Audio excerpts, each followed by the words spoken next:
You're listening to Workplace Perspective, an employment law podcast presented by Sapphire Legal.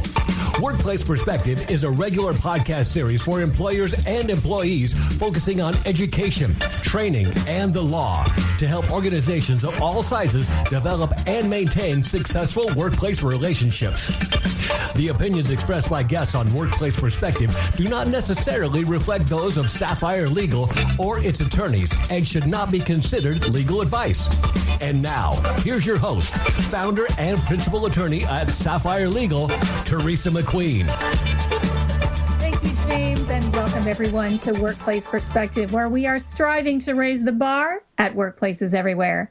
Today, we're talking with Rita Marie Johnson, founder of The Connection Practice and an author of a best-selling Amazon book entitled Completely Connected, Uniting Our Empathy and Insight for Extraordinary Results.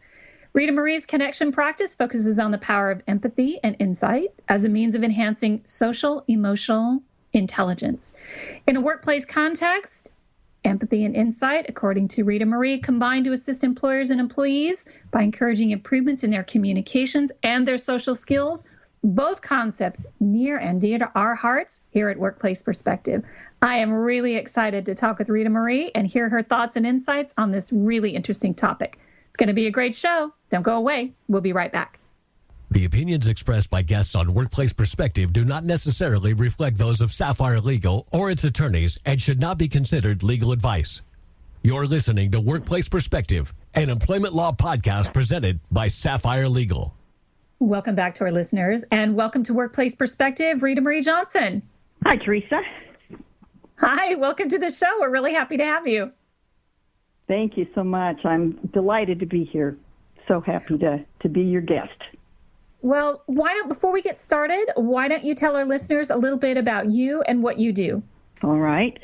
Well, as you said, I'm the creator of the Connection Practice, which is a skill that helps people resolve inner turmoil and also conflicts with others.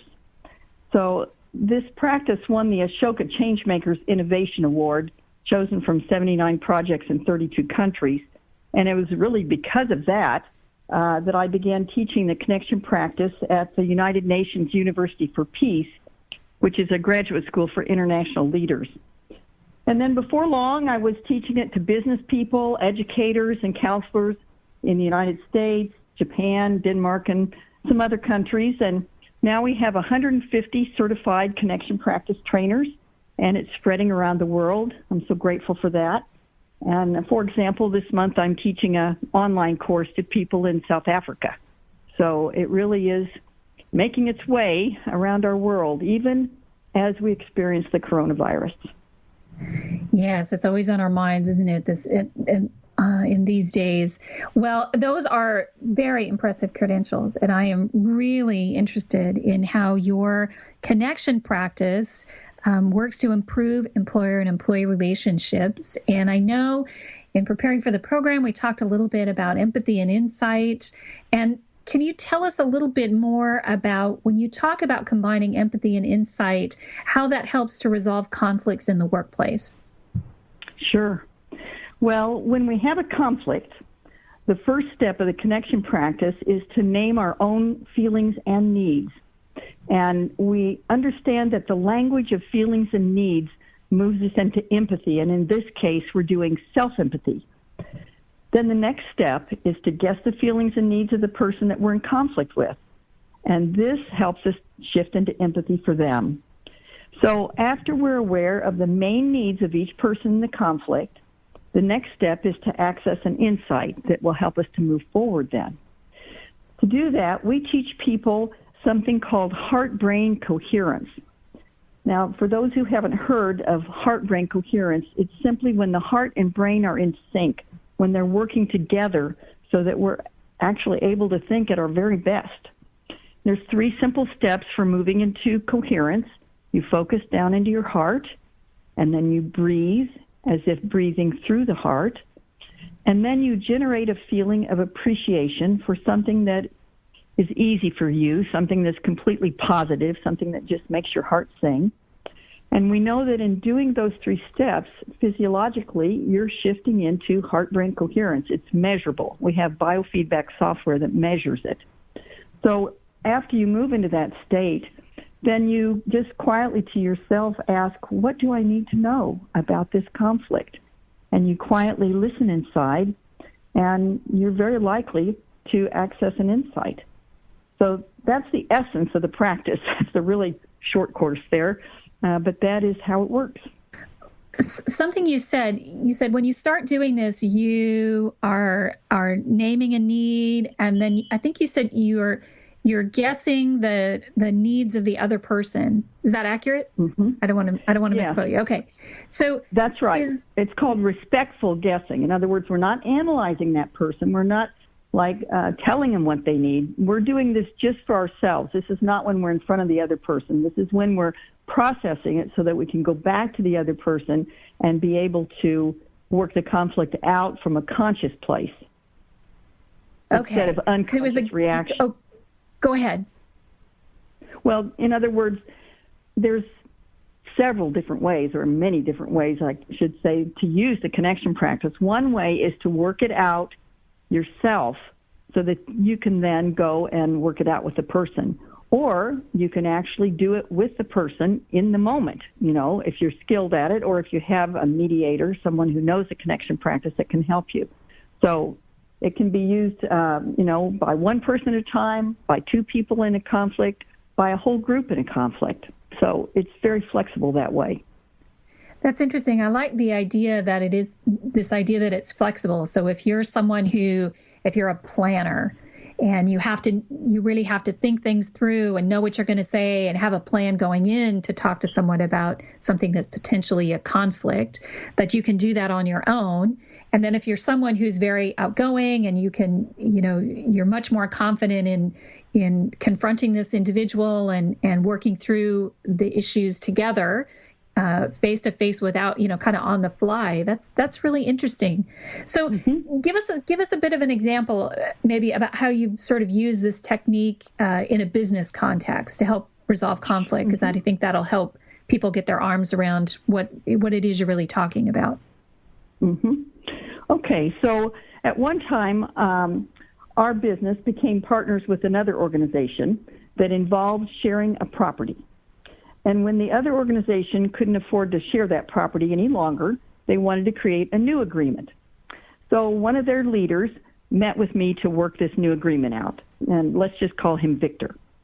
So when Victor and I started talking, I was a little surprised that he was gossiping about people that we both knew, and then talking about personal things in his life. And when I tried to bring up restructuring our partnership, he said, "Your work won't go anywhere without us." So, whoa. Wow. I couldn't believe he said that. And at any rate, this meeting ended without any progress being made. I was so taken aback by his behavior. I didn't really know him previous to this. And so now I was facing the next meeting with him, but this time I was determined to be better prepared. And so I did my connection practice in advance of meeting with him. This is an example where one person does it to be better prepared for a conflict. So in doing my practice, I started out by naming my feelings. I felt resentful, I felt frustrated, and nervous. And my needs were emotional safety, trust, and progress. So of those three needs, my main need really was progress. I just wanted to get this thing worked out. And then I had to guess Victor's feelings, and I imagined that he was probably feeling pretty worried and stressed right now, and that his needs might be understanding and security because his organization was going through a tough time financially. And also I had the feeling that he needed to matter. That just from the way he'd interacted with me, I had this sense that this man had a deep need to matter. And so just in naming that need, guessing it, I didn't know for sure that's what it was, but just in guessing it, I suddenly felt kinder toward him. So now I was clear on our needs, my need for progress and his need to matter. I was guessing, but I still needed an insight about how to move this thing forward. So I went into this coherent state where I focused down in my heart. I was breathing as if breathing through my heart, generating a feeling of appreciation down in my heart, and I listened for an insight. And my insight that came kind of surprised me. It was less is more. Well, I'd heard those words before, but they'd never come out of my mouth before. So it was really kind of a interesting thought that I had that just popped out, less is more. So I took it seriously because I do take my insights seriously, and I looked at my outline for my upcoming meeting with Victor, and I saw I had 5 requests in it. So I worked on it, and I got it down to 1 request. Then I went to the meeting with Victor, but this time I had an intention to let him know that he mattered. So as he talked about things that were off the subject, I just gave him empathy. I just was subtly guessing his feelings and needs under his comments, and he was responding, saying, yes, that's right, yes, exactly, and nodding his head. And so then I finally asked him my 1 request. Well, he said, sure, and we can do this, and we can do this too, and we can do this. And so because I acted on that insight, I got my need for progress met, and I think Victor got his need to matter met too. So that was one of my wonderful examples of the connection practice helping me out.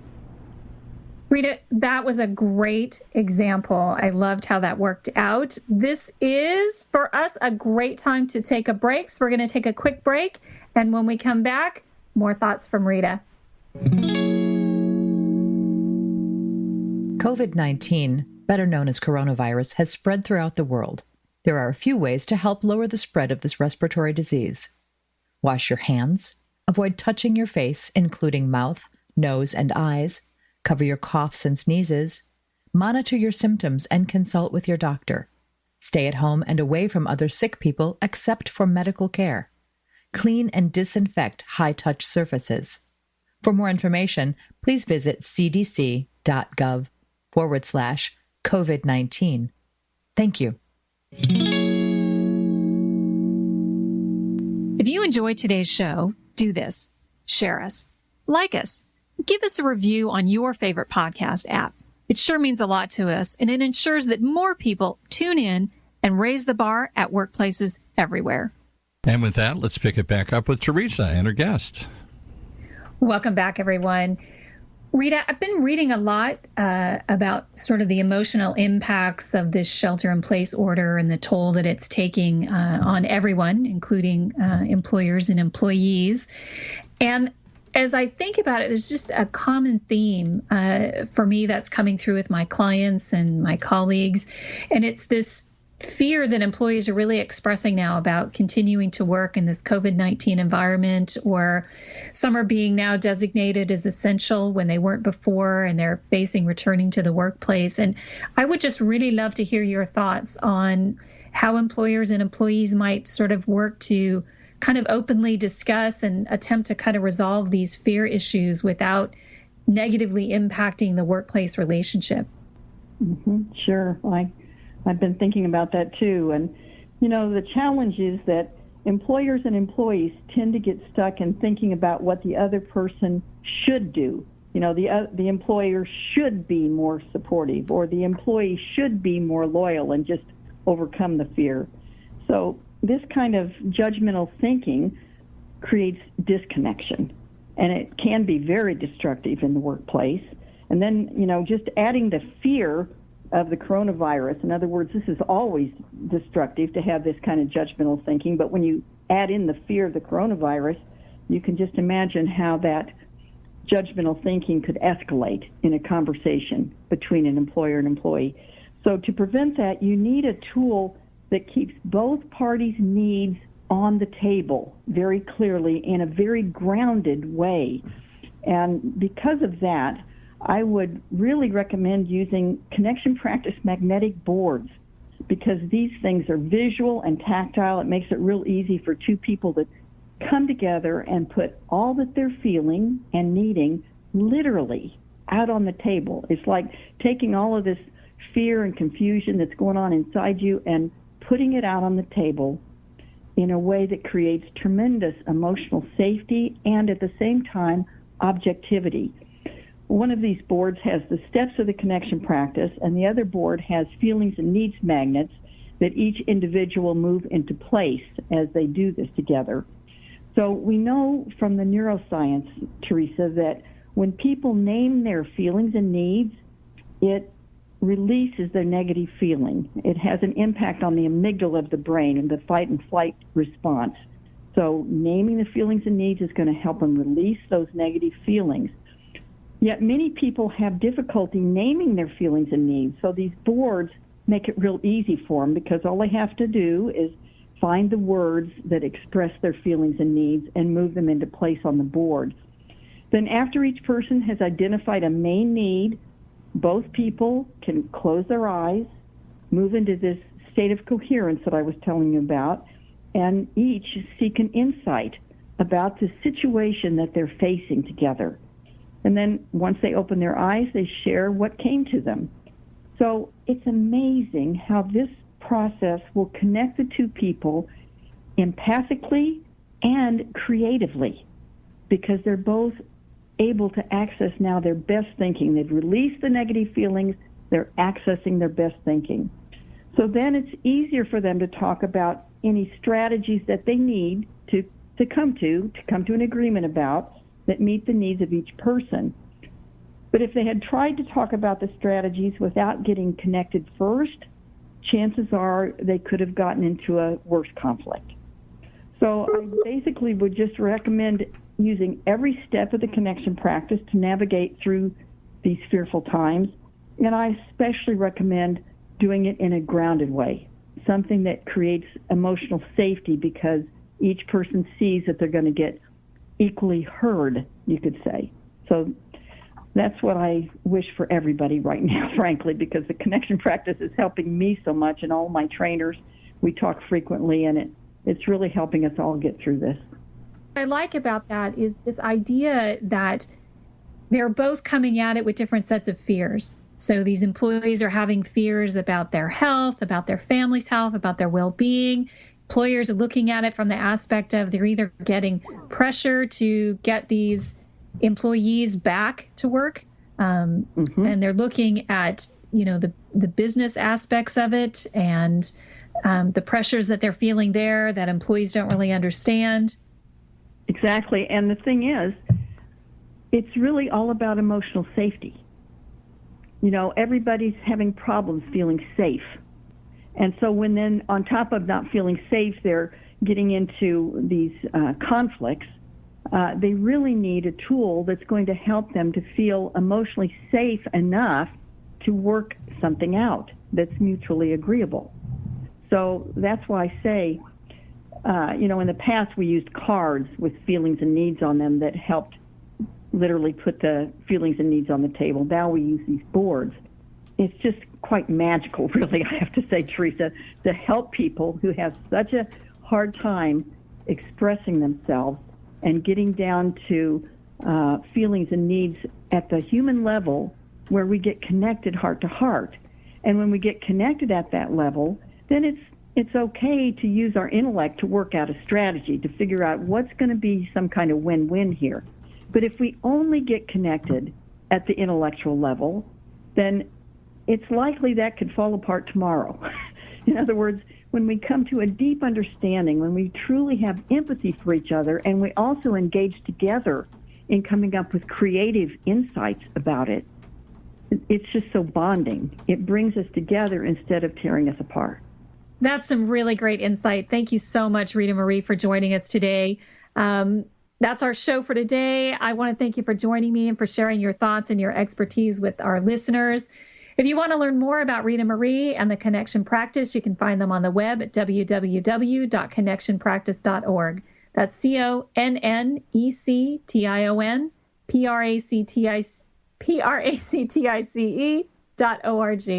You can also connect with Rita via our website at sapphireLegal.com/podcast. I want to also thank our listeners, my radio angels, James and the Knave at Night, and Workplace Perspectives team extraordinaire, engineer producer Paul Roger, our associate producer Melissa Lacey, with music provided by the very talented Stephen Bersaloti. Thank you all for joining us on Workplace Perspective, and until next time, keep raising the bar.